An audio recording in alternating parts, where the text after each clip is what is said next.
Jason Rzucidlo reporting inside the Detroit Marriott here at the Renaissance Center for the 2013 Automotive News World Congress. Stay tuned for remarks from Penske Corporation Chairman, Mr. Roger Penske. I've known the next speaker a long time, longer than probably either one of us would like to admit. In fact, when I first met him, he was building a Chevy dealership in Detroit. Well, today he's one of the leading automobile dealer groups in the world, with something like 270 rooftops. Ladies and gentlemen, it gives me great pleasure to introduce my friend, the head of PHE, Roger Penske.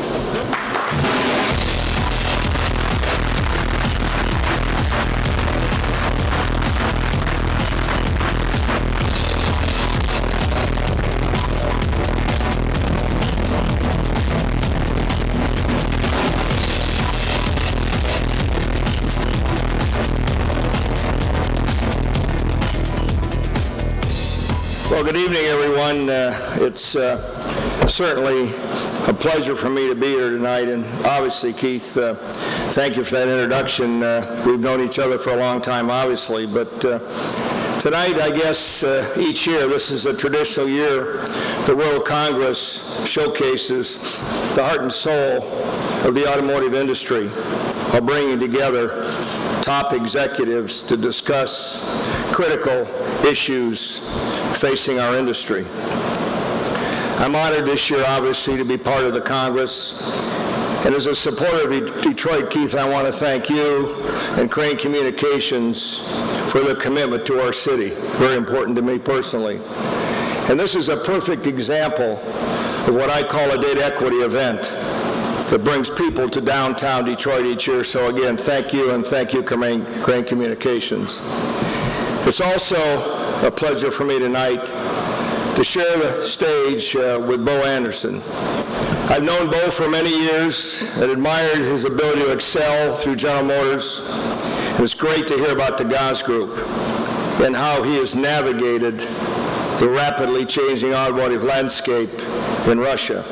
And I look forward over the next 5 years to see what happens in that marketplace. And finally, congratulations to all the loyalty winners. It's great to see R.L. Polk reward your commitment to quality and efforts here this evening. I believe personally that loyalty is one of the biggest challenges facing our industry today. And as an industry, we must find a way to do a better job. To me, loyalty begins with customer satisfaction. And it takes a partnership between OEMs, dealers, and customers to drive performance. It's no longer acceptable to have poor customer satisfaction ratings as a dealer, and there's more pressure today for all of us to perform more than ever.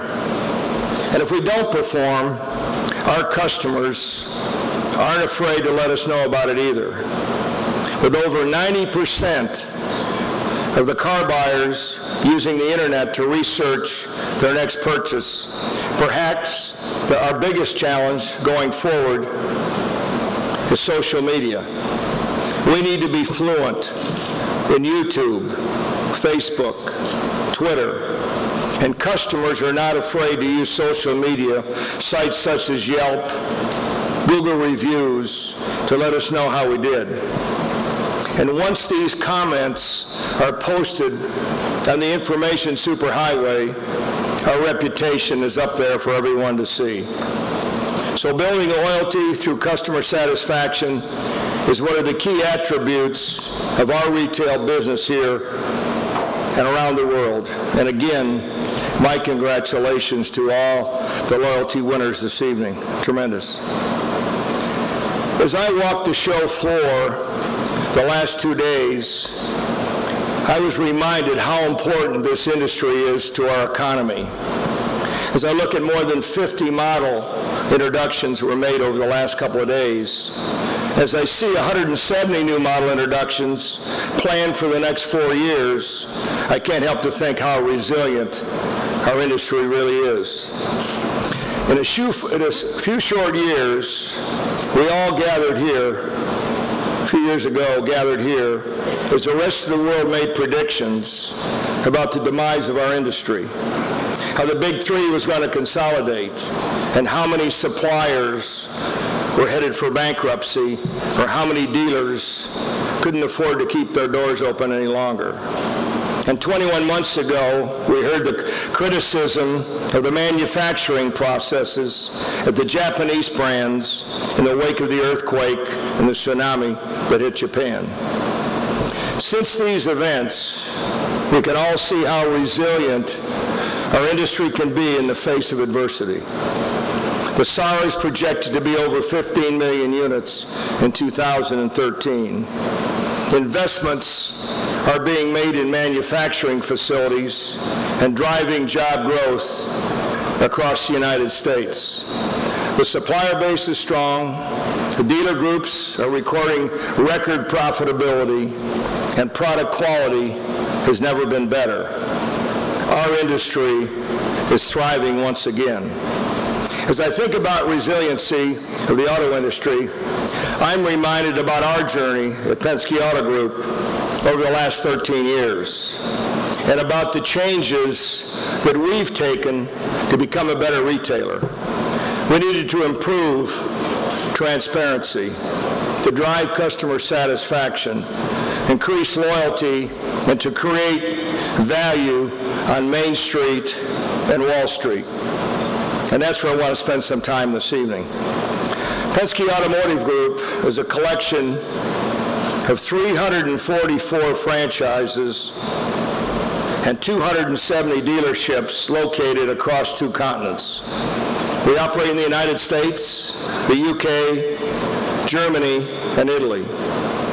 We represent 40 brands and retail more than 330,000 used and new vehicles in 2012. We have over 16,000 employees, over 10,000 in the U.S., and over 6,000 internationally. We generated $13 billion in revenue last year and wrote 3.3 million service repair orders. To put that in perspective, we sell a new or used car every 2 minutes, and we write 10,000 repair orders every single day. Today, the market value of PAG is almost $2.7 billion, and the enterprise value is $3.5. And if you'd go back to 1999 and you'd invested $1,000 with us, it'd be worth $7,000 today. So to me, automotive retailing is a big business, and it's an important part of the American landscape. And I think the numbers back that up. With nearly 18,000 dealerships today across the United States and 28,000 franchises, the industry employs almost 950,000 people. And auto dealers sold obviously over 14.5 million vehicles in 2012 and over 15 million used vehicles the same year. The total dealership revenue is $600 billion in the U.S., and according to NADA, represents 15% of the total retail trade in the United States. That makes our retail industry the largest component of the retail trade in the U.S. If you go back to the early 90s, when the idea of a public ownership and consolidation was first tested, I believe the OEMs were skeptical. They were afraid of a potential shift in power from the traditional model to the publics, where the publics could potentially wield too much influence. So the OEMs established framework agreements to ensure consolidators maintain the integrity of the tested traditional retail model. Certainly consolidation isn't new in the auto sector. We've seen it at the supplier base, and we've seen it at the OEM level. We also see the creation of alliances and partnerships to lever expertise, technology, and investment necessary to compete in today's rapidly changing environment. As a result of these efforts, the industry is much stronger today, and the same can be said for the dealership model, which rightfully needed to step up its game. Although the requirements are getting tougher and tougher, dealers need to make investments to drive higher levels of customer satisfaction with each brand. In fact, today, if you look at the public ownership, 25% of all the BMW and Minis are sold through the publics. 18% at Mercedes, 11% at Lexus, 10% at Toyota, and 10% at Honda. So it's critical for us as public retailers that we're aligned with the core values and core principles with each brand. Let's look back to 1999 when we first acquired a stake in a company called United Auto Group. The market capitalization at that point was $127 million. The company was underperforming, undervalued, losing money, the turnover was high, poor OEM relationships, no acquisition pipeline, and it was certainly not focused on customer satisfaction. It was underinvested, and it didn't have the capital to move forward. I think most of you tonight would see that would be a daunting challenge to take on. However, we looked at it as an opportunity to change the perception of premium automotive retailing and the DNA of the company. So we immediately began a process to identify the key attributes to build our company. We established a set of core values, such as human capital, OEM relationships, brand mix and diversification, repeat and referral, capital investment, customer satisfaction, and exceeding expectations, and as the benchmark that we would use to lead the company. Let me talk about each one of these for a minute. First is human capital. I believe human capital is the most important asset in any organization today, all the ones that I'm associated with. Yet attracting and retaining the best people is one of the biggest challenges in automotive retail. In fact, the typical turnover in the retail automotive industry is greater than 50%. While in the sales area, many times it exceeds 100% annually. And back in 1999, UAG's employee turnover was greater than 80%. Our customer satisfaction rankings were low. Our company didn't have a succession plan to fill key roles. I don't know about you, I hate going outside the organization to fill key leadership positions. Why? Because they don't know the culture of our company, and they certainly don't know the DNA. So we attacked turnover. We began by building a field network of human resource professionals by targeting a ratio of at least one HR professional for every 250 people in the field. We began developing comprehensive initiatives designed to improve our hiring retention.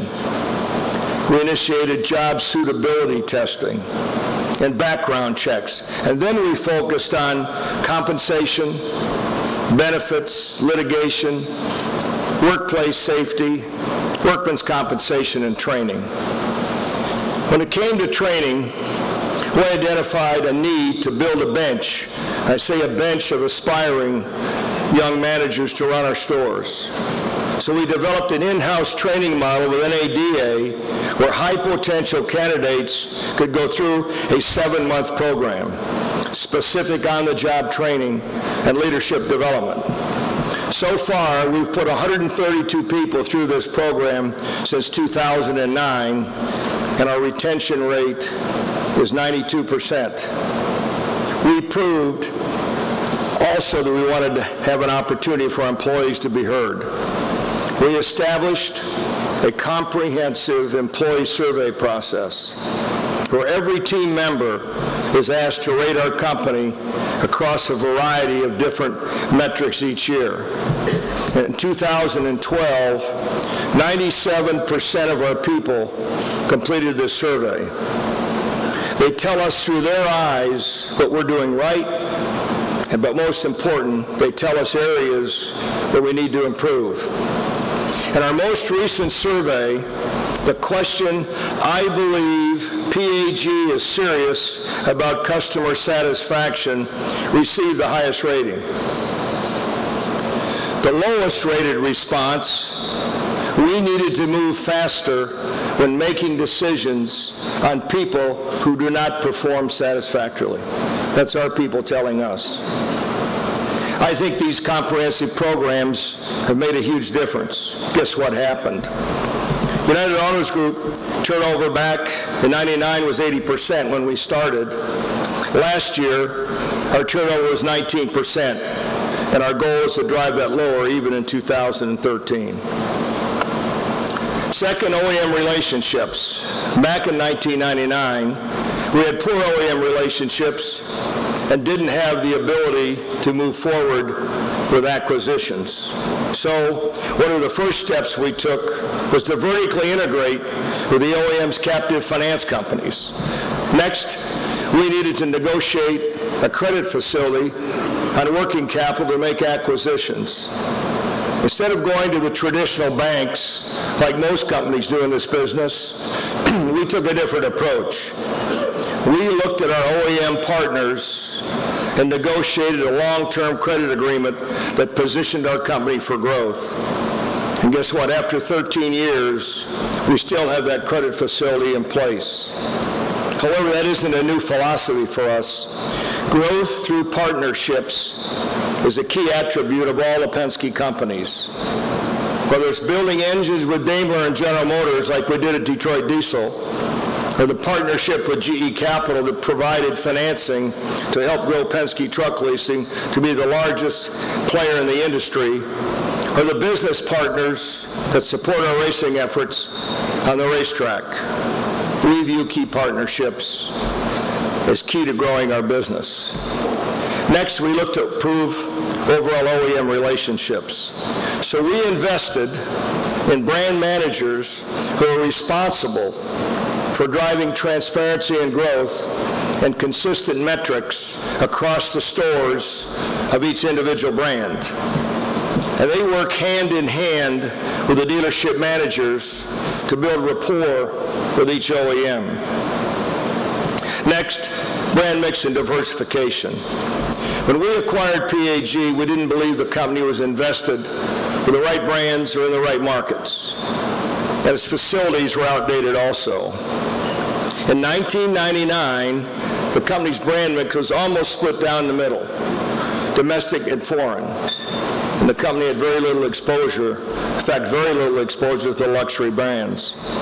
So we looked to build scale in the high-growth markets and focused on premium luxury and volume foreign. Why? Because back then, there were approximately 47,000 franchises and over 22,000 car and light truck dealerships across the United States. And 75% of those represented by the big three. So as you can see, premium and volume foreign brands were not over-dealered. Instead, they chose to grow with the existing dealer base. And since 2000, these 7 brands have added 163 new franchises, while increasing their market share from 21 to 37%. At the same time, these brands lead the industry the number of new vehicle sales per dealership. Diversification. Next, to grow brand mix, we felt we needed to diversify geographically. So we looked to expand our operations beyond the continental United States.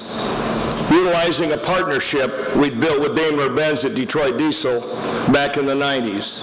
We started discussions about the growth in the retail side of their business. Because back in 1999, we had no retail operations with Mercedes-Benz brands. We began with a market area concept with 3 dealerships back in the UK that allowed us to start and more understand the UK market. Ultimately, that investment connected us with the Sytner Group, a publicly traded company on the London Stock Exchange. It had a premium luxury footprint and many of the same core values of PAG. In the spring of 2002, we purchased Sytner for $135 million. And at that time, Sytner had revenues of about $900. It was on the cusp of explosive growth, but it lacked the facilities, it lacked the capital, the vision to move the company forward to the next level. And that brings me to my next point: facility investment and driving a repeat and referral business. As we looked at PAG, we knew that the only way to compete was to invest in a new culture and change the insular ways of selling a vehicle of the past. We began to invest in new and larger facilities designated specifically to cater to the demands of today's customers. Since 1999, we've invested more than $2 billion into facilities. Many of these investments are obvious, such as the physical buildings and the shiny showrooms that the customer sees. Take a look at this slide. It's our Scottsdale 101 auto collection in Arizona. Not as big as Bo's plant, but almost. The largely luxury auto mall in the U.S., which we completed in 2002. This mall offers brands Audi, Bentley, BMW, Bugatti, Ferrari, Maserati, Jaguar, Land Rover, Mini, Porsche, and Rolls-Royce. It has over 450,000 square feet of buildings and 225 service bays. It sells over 10,000 new and used units a year with revenues of almost $600 million. We also have coffee bars, convenient customer waiting areas, and internet connections to stay online. And a racing museum, which has been named one of the top things to see in the Phoenix area. Or how about the Turnersville Auto Mall, which is south of suburban Philadelphia, that we completed in 2006. Here's what the mall looked like before construction. This is what it looks like today. This dealership sits on 66 acres, offers 9 different brands, 300,000 square feet of facilities with 200 service bays.